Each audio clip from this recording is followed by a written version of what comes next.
and I will send the recording out to you after this finished for future reference. Hello, everyone. My name is Stacey Owen. I'm the Executive Director of Alumni Engagement for the School of Business. And we are delighted to offer our second leadership workshop in a series of 3 today. This is Best Practices for Leading Effective Change.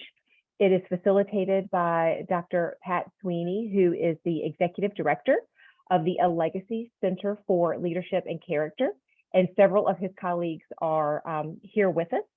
He is also a professor of practice of management. He facilitated the last workshop. I know some of you are repeat participants. If you're interested in that workshop and didn't participate, let me know, and I will send you the information, as well as the next workshop that's coming up in November, leveraging conflict to help your team grow. I'm also happy to register you for that event. But at this point, I will turn it over to Pat and ask if you could please mute yourselves until we move into breakout rooms. Thank you, Pat. All right, Stacey, thank you. Well, good morning. It's great to engage with you, and especially on the topic of leading effective change. A little bit of my background: I have led change for 30 years. I have taught change. I have consulted on change and studied change. So this will be a great opportunity. The flow, and again, the purpose of these sessions are to share knowledge and also to make connections and to build the network there. And the way I was going to structure it is I got some key questions that are really important to answer and consider that are important for planning and executing effective change. And we'll do some breakout groups around those key questions and kind of share. And then if anybody's interested, I can either share some models for what I've used for leading effective change and kind of get into kind of the secret of really having lasting change and focus on that. But if there's no questions, I've got a couple of questions that I'm going to ask you to work in the first breakout session. And the biggest one is, why is change so hard? And I've done it for 30 years, and it seems like it's just getting harder and harder. And then the second question is, there's a wealth of experience here. What are the truths about organizational change that you have learned through your experiences? And based on those, it will help us as we start to think about change. So, and again, as we get into the breakout groups, take a few minutes just to introduce each other and kind of your background, share your backgrounds. And then you can answer the 2 questions. And again, important, please have a spokesperson and remember your team number. So when we say team 1 or team 2, you'll know that, hey, I was in team 2, this is the spokesperson. And we'll come back into the collective. We'll share these truths. Jennifer is going to capture them so that you'll get at the end of the session, you'll get all the notes and the ideas from all the different teams. Any questions or any topic you want to make sure gets addressed during this session? If not, Lynn, if you can go ahead and put them in breakout groups, and then and again, like I did last time, I'll have my microphone off, my camera off. I'll just jump to between groups and see if there's any themes or any challenges. Lynn, go ahead and put them in breakout groups, please.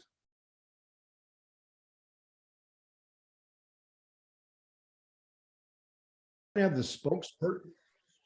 spokesperson for team 2. If you can share kind of why is change hard? Yeah, certainly. I'm Brian Blunt. I'm on staff with the School of Professional Studies down here in Charlotte. Hey, Brian, great. Context of him. Group we talked about, obviously, the question of why is change hard, and most of the answers we were able to easily wrap that into the truths that we've seen about change management experience. One of the undercurrents that we have is that change management you don't always think about it as a hard process. I think the word we came up with is sometimes it's more of a disorganized process. And that in turn makes it hard. Some of the things we talked about that are part of this disorganized, synonymous hard, the change management process typically, or I should say that typically, it can sometimes have no roadmap. It can sometimes have no process. It's just done ad hoc by the bootstrap, by the putting out the fire in front of us mentality. One thing we also said that seems to really be an overarching factor in making it disorganized and hard is that the communication factor. We need to have communication at the beginning. We need to have communication, and I made this point with the word, we need to have it during the process. You cannot communicate enough to your constituents what is going on, and more importantly, why it's going on, and most importantly, how it will affect them and their job performance and their job security. And segueing into that one, part of the communication, people, when it comes to change, the phrase we hear, they like their routine, and they typically will say, we've always done it this way. Why do I need to change? People also, from personal experience, I know that change management, staff, faculty, employees, they can be fearful of how that change will affect their job security. Just a quick story on my first iteration in industry. I was an industrial engineer with a large manufacturing company, and my purpose in life was to go out to the manufacturing plants and determine how to downsize staff and automate. So after a few years, I lost the stomach on that one, and I left the industry. Difficult change management. Sometimes the resources that are needed are not allocated, and you put too much of a burden on an already overtaxed staff. And then lastly, we talked about with the change management making it hard is sometimes you do too much too fast, and it's not prioritized, which kind of goes back into all the points that we made before. So that is what we came up from the group two of why we thought some of the change is not maybe necessarily hard, but definitely can be disorganized. So I guess I'll pass it back to you, Pat, for group one. Oh, Brian, great. You sound like an industrial and organizational engineer, or psychologist. So that's great. Whatever group, you guys had some great ones there. What I picked up from there, and just to recap, I had that there was no vision. Sometimes it's disorganized or no process. You're dealing with people's habits. Change introduces fear, and sometimes it's not properly resourced, or there's too much going on, and it's not prioritized. And then some of the truths I got out of it was use a change process, and then communication throughout, and especially how it's going to impact people. Did I hear you correctly? I think you summarized it succinctly and perfectly. Okay. All right. That sounds great. Team one, what would you add to that list?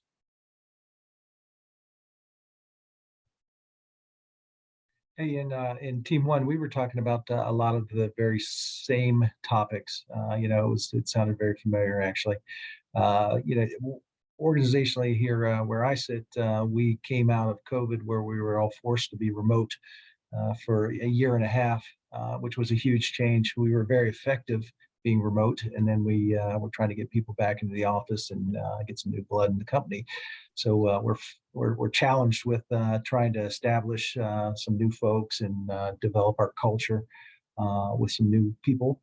And we also have this remote work world that we're kind of in this hybrid mode that we're up against. So the change, it was forced on us. Now we're trying to force it back to how it was, and that's a difficult thing for some people, particularly. So it's not a level kind of playing field or experience. It's different. The impact of those changes are different on different people in positive and negative ways, for one thing. But then, when it comes to what in the environment we're in, what are the expectations in this new world? So it comes down to communication on that, both from expectations and a deliverables perspective. So we were just kind of talking about that and what that meant, and how to try to mitigate that with communication. What we've done, when we went to the COVID world, we started with 2 essentially stand-up Zoom calls a day.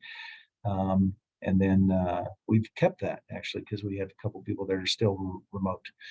I'm going to have to cut it there for a second. I got to answer a call for work. Okay, thanks, David. We appreciate it. David brought up an interesting point. The change induced in every organization during COVID seems like it has actually changed people's mindsets about work and what's important in life. And to get people back to the office working full time I mean, you have now got to change the way they view work and also how they view their life and what's important in their life.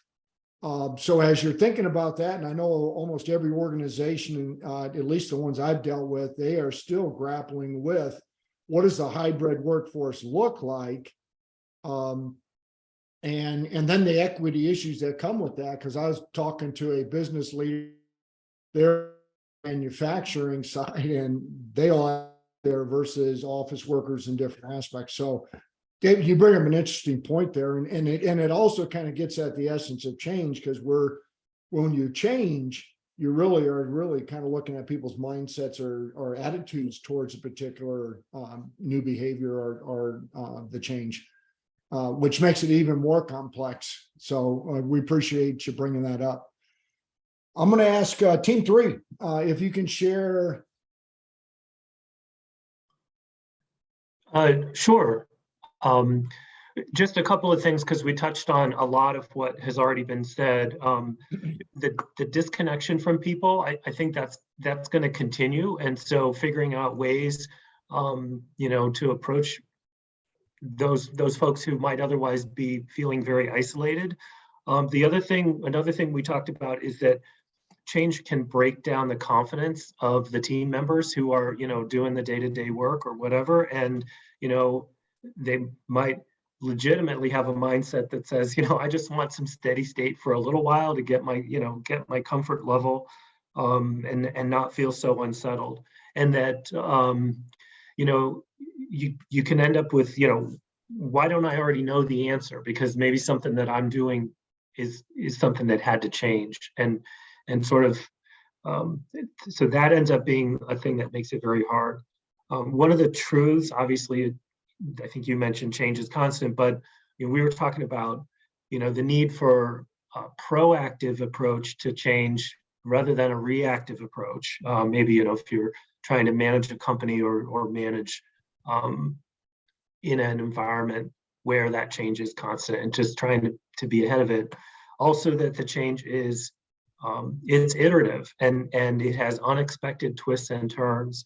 And so the openness to notice what's not working or needs to, kind of, what have we learned, and where should we keep going? I think those are the things Team 3 can add. Okay, great. I'm going to throw it open to everybody, and you bring up Jeff, a great point here.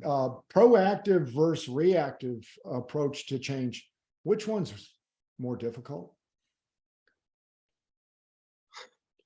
And this is open to anybody. I mean,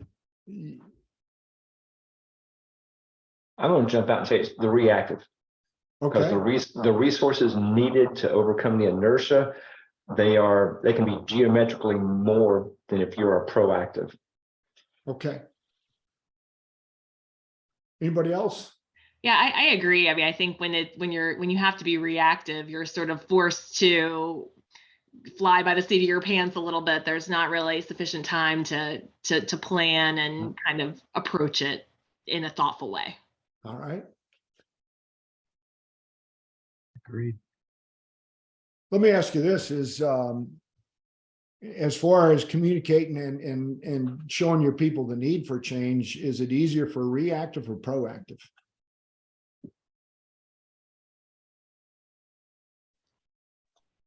I think it can be harder for proactive to show the reason for it. Usually if you're reactively changing, it's because there's a problem, and probably everyone is aware of whatever the problem or the issue is. Mm-hmm. So the why is probably more readily apparent, at least in the short term. It doesn't mean they agree with the change, but at least everybody's understanding what's going on and what is being reacted upon, versus proactive, when people are kind of just sailing along day to day, and they have their usual hiccups and issues, and all of a sudden they're announcing, oh, we're gonna make this massive change about, and this, that, and the other, and everybody's role is going to change, or all the software is going to change, or whatever it is.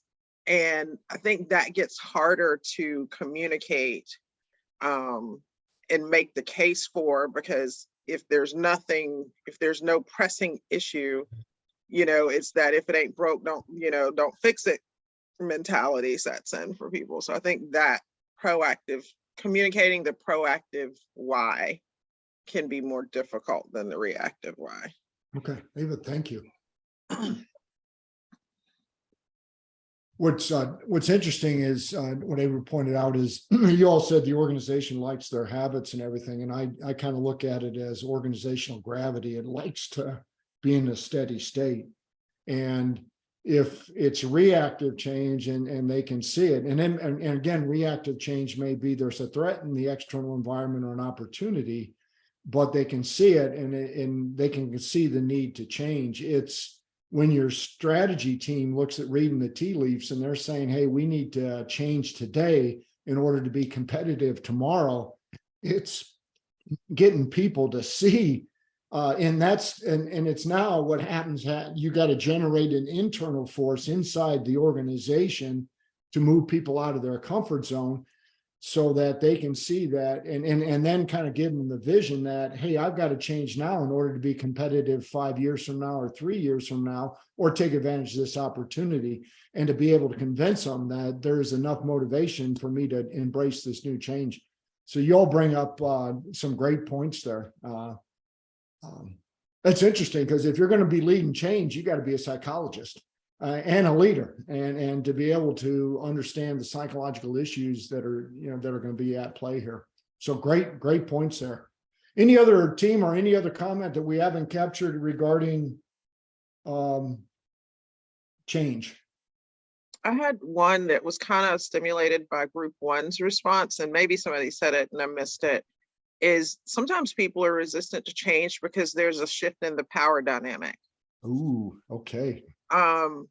And so suddenly, and what stirred that is somebody, I think somebody from that group mentioned folks self-confidence or their self-confidence kind of being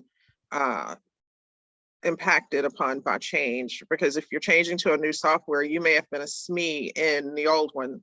Now you're a novice along with everybody else in it. So that's one way that the power dynamic can shift. All of a sudden but you feel less valuable to the company because you don't have the knowledge in the new thing the way that you did the old thing. But sometimes even if you're talking about reorgs and that sort of thing, you can have power dynamics shift because of who's reporting to whom and what group is rolling up to which VP or SVP, that sort of thing too. And that's a great point, because people have the potential to either lose status, lose responsibilities in different aspects. So you can see that there's a fear going into that, and it can create some concerns about it. So summarizing the truths about change, I heard use a change process, communicate throughout, impact information about change. You must change people's views or attitudes. Change is constant. You can either take a proactive, reactive approach, and it's iterative. There's unexpected turns, so there's going to be opportunities that pop up and threats, and you've got to kind of navigate through it. And any change effort introduces uncertainty into the organization, which kind of links back to have a process, have a vision in different aspects. Did I capture everything there from the teams? My next question I'm going to ask the teams in the breakout sessions is, how do you address people's psychological reactions to change? And based on your experiences, what are the best practices for leading effective change? So psychological reactions to change, we said that we're introducing uncertainty, we get them out of their comfort zone. There may be, that I'm going to lose status in that. How do we address it? And then what are the best practices for leading effective change, given the obstacles and given the truths that we've discerned about organizational change? So again, Lynn will put you into your breakout groups. We'll use 2 this time so we get everybody into the group. And again, we'll give you plenty of time to discuss it. Again, please appoint a spokesperson, a different one this time. And remember your team number so that when we come back to the collective session, we'll be able to share there. Any questions for me? Lynn, if you can go ahead and put them into the breakout teams, please.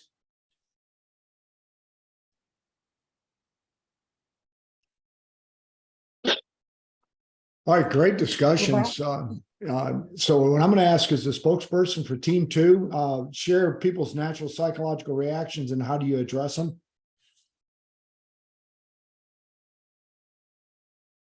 Were we Team 2? Okay. Yes, that's right, Rick. All right. So we kind of had a wide-ranging conversation, and in terms of psychological reactions, we focused a lot on sort of understanding the impact is often personal. So acknowledging that, understanding that up front, understanding, how does this change affect the individual? What are their needs? How will it meet those needs? And being able to address that. And, as leaders being careful that we don't just stay at the organizational level, but we remember that each individual and how it might affect them. Being able to communicate that, remind them of their value, that we're confident that we can pull this off, and then be able to answer questions around that. Similarly to that too, understanding, ensuring there's resources available for training, so that if an individual is going to have to take on new responsibilities or roles or new technical challenges, being able to communicate up front that there's a plan and resources for training for the team, so that we're going to set everyone up for success. And I think the other thing, a couple of things we talked about was for the balance between having a plan and involving the team in that plan, so that there's shared ownership of that plan. And that will help the team, feel maybe a little psychologically safer. So it's sort of a shared owned plan. And then having a phased approach with milestones along the way. So there's small wins that you're able to communicate to the team, so that you sort of gradually more people sort of join the change, if you will, the change movement. But also understanding that because along the way you're going to encounter challenges, market conditions may shift, a pandemic may happen, things are going to happen that you couldn't account for. So if your only measure of success is at the finish line, then you're maybe setting yourself up for failure. So if you have milestones along the way, so we achieve this, we achieve this, we achieve this. Now we need to shift to go over here, but you've had some successes along the way. So now your team is sort of with you on that. And then I think a last point we made really is probably the first point, was none of this is possible if there's not trust. So, understanding that the team needs to trust the leader in order to embark upon this journey with that leader. And one way to achieve that is transparency, transparency with what we're doing, why we're doing it, what's needed. And if parts of it are going to be hard, we got to say so. We have to acknowledge it, so that there's trust along the team, which I think leads to some of that psychological safety you're after. Did I leave anything out, team? Rick, just so I can summarize what I heard, and I'll just go. I heard trust is the currency for change. You've got to be transparent. You got to support your people. I also heard that there's going to be concern about how this affects me. So you've got to address with them what's in it for me, individual level, team level, and both. And then communicate. I heard that there's a dialogue. You want to get this, and information is power, and it gives them a sense of control. If people understand how this is going to unfold. And a very important part is make sure that there's resources in the training. If there's going to be new skill sets or whatever, this is tapping into the expectancy theory of motivation. If I feel confident that I can engage in the new behaviors, I'm going to be more motivated to do it, versus if the training's not available in different aspects. So the resources are there. And the other key piece is training or change is a team sport. So you got to involve people into figuring out the how. You're going to, the organization is going to tell you the what. The how is up to the people. And if you can bring them into it, number one, it gives them a sense of control. And number two, it's a commitment. It becomes our plan versus it's being forced on us. So you bring up some very powerful points. And the last one that I heard was you're going to do a phased approach in milestones and understand that there's going to be obstacles. And so we're going to, continuously learn as we go, and then adjust, and then continue to implement the change based on the obstacles or the opportunities we encounter as we implement it. So it's an iterative learning process And what you got to communicate to people, there will not be perfection. We will hit obstacles so that they don't just give up and say, you know, I knew it wouldn't work. We're gonna lead through it together, and we're gonna work through it. So great points on that. And you kind of tied in best practices too. So super job. All right, team one, what would you add to the list? So we had a lot of the same themes that you just mentioned. I think really making sure that we're telling the story and sharing that vision in a way that resonates with everybody. So making it may not be the same story to everybody, that all the stakeholders of the change, but making sure that we're, you know, relating that vision to them in a way that is meaningful and gets their buy-in. I think you already mentioned kind of establishing that feedback loop and make sure that we are listening. We're not just listening, but also hearing and taking action, you know, where appropriate. And I think that feeds into that trusting relationship. We talked about building relationships and the importance of that. You know, that will kind of bring the team along, and they'll follow a leader into sort of the unknown if they have that trust. You know, but I think that comes back to just making sure that they feel heard. And also being willing to admit, and you touched on this too, we're going to hit obstacles, being willing to admit when maybe we've made a wrong turn, we need to rethink something, we need to course correct, and being willing to admit that quickly and take action quickly. That keeps everybody kind of engaged. I think you mentioned early on, you know, when we talked about training, and that kind of builds the confidence of the team, and really that was another topic that came up, and making sure that you know, confidence is, we build that confidence and don't allow that to erode as we kind of embark on change, and make sure that everybody feels that they're able to, you know, that we as leaders, we believe in their ability to succeed. Okay, super.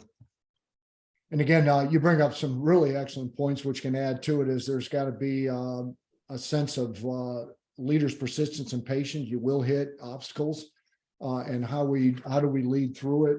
You also, I love the idea of sharing the vision and telling stories about it, and telling stories. It's important to link, as you're starting to implement the new behaviors, link positive outcomes to the new behaviors, because what that does for the people is, and I'll show you a picture of this, but they can start to see that there's momentum going here and there's positive outcomes. So the WFMs are being addressed. They're going to see them getting more efficiencies and the team's winning, which will help eventually change their mindset or attitude towards that particular change effort. Any other insights or questions regarding how do you address people's reactions and kind of the best practices?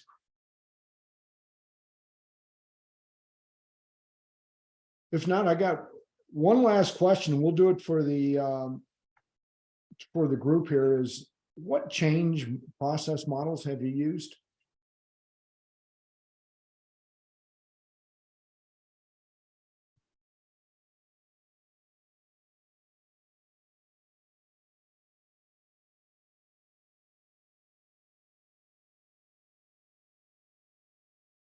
And there's all kinds of models out there. There's Cotter's 8-step model. There's McKinsey's 7 S's. There's Lewin's 3-stage model.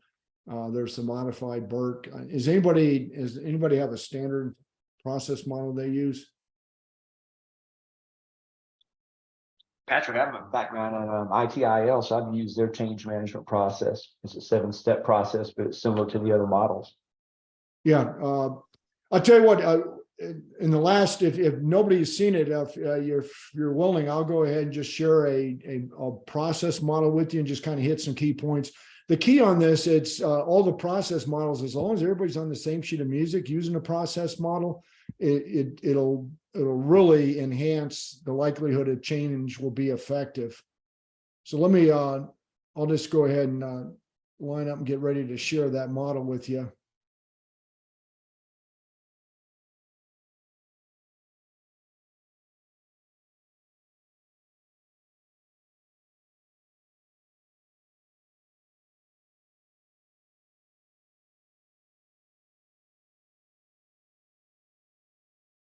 The first one, this is the modified Burke, and this is the one I've used to actually implement change and consultant on change.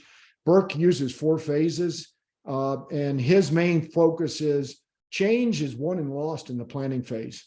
And a lot of organizations don't invest the time in the planning phase. And I'm just going to go, we already talked about the need, urgency, and vision. People have got to see the reason why, and where are we going to be better for it.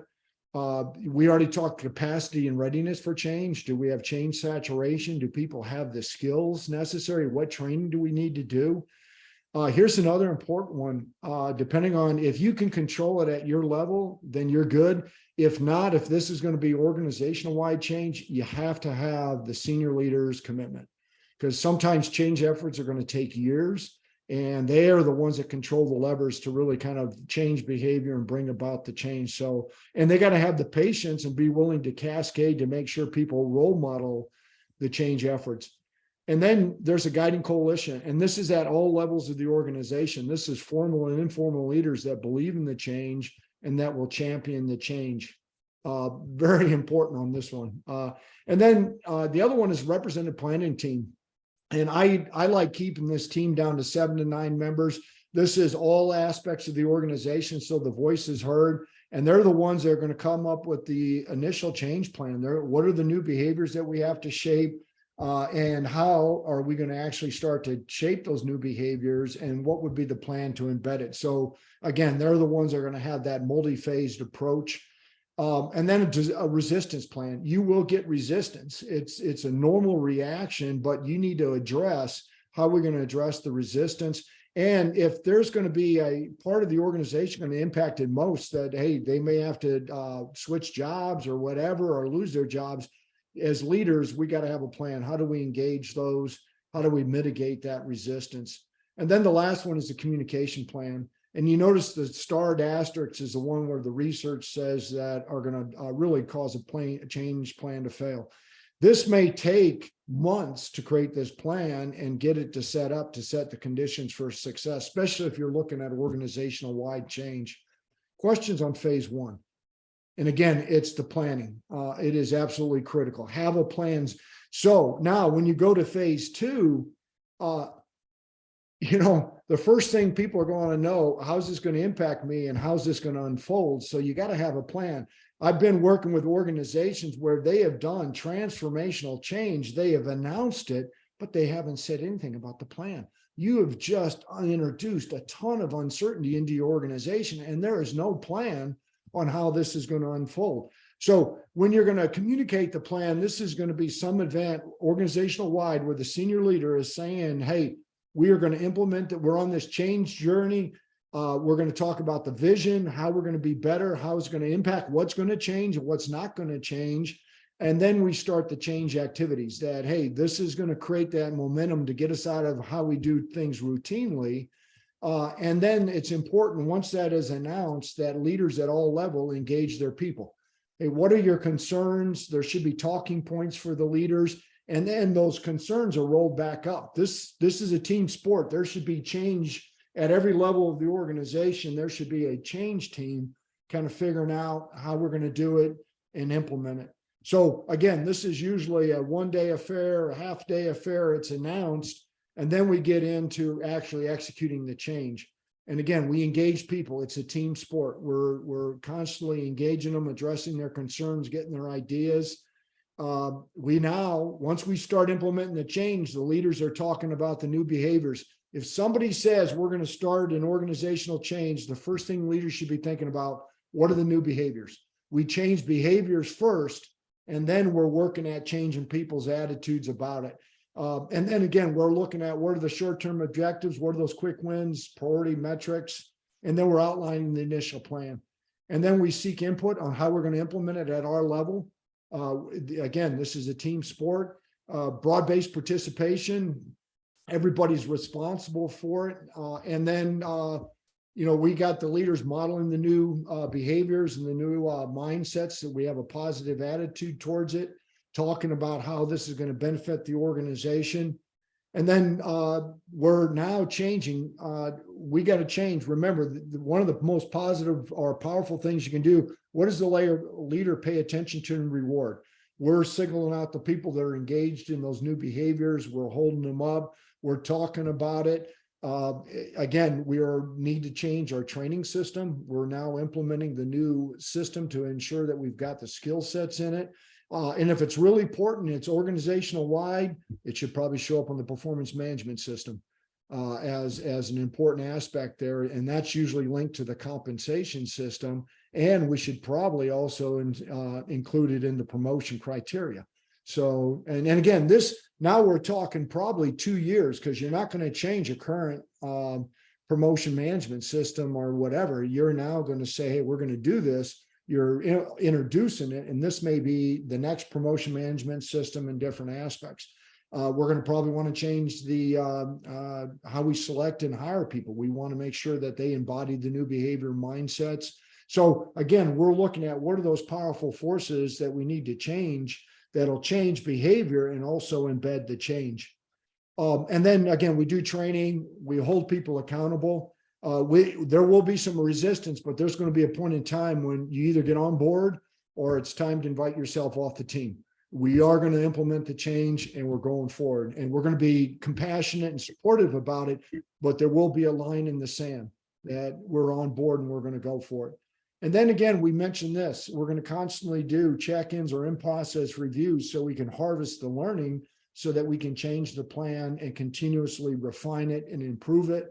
We're going to always communicate the progress. And the important part in this for leaders, as we're communicating the progress and associating these positive outcomes, every time we do that, we enhance our people's thoughts about this change effort. And when the majority of the thoughts are positive, it's going to flip their attitude towards positive, and they're going to start engaging in the change effort. And remember, the secret of change is we got to persuade our people that this is the right way to do business. And once we do that, they'll change themselves and engage in the behavior. And that is really important for the change effort. You cannot force people to change. You've got to get them to change their behavior and then convince them and persuade them that this new change is the right way to do it. It benefits them, it benefits the organization. And then the last one is we share best practices, so we're not reinventing the wheel, and then we recognize and reward. And the most important thing in phase 4 is we're locking it in. We're actually changing our P4, our policies, procedures, practices system. We're rewriting them, we're codifying them. And once we do that, we will lock in the change. And then it becomes, this is the way we do business. And it's important you do that. And that's why it's important that, as we're doing this, we're getting all stakeholders involved. All people are getting involved in the updating of it. And we're reviewing those key policies, procedures, practice systems, and structure that will reinforce the change. And then we continuously communicate, and we're kind of repeating the same steps. Any questions on the modified Burke model? And I'll share this with you. I'll put it in the notes so you have it.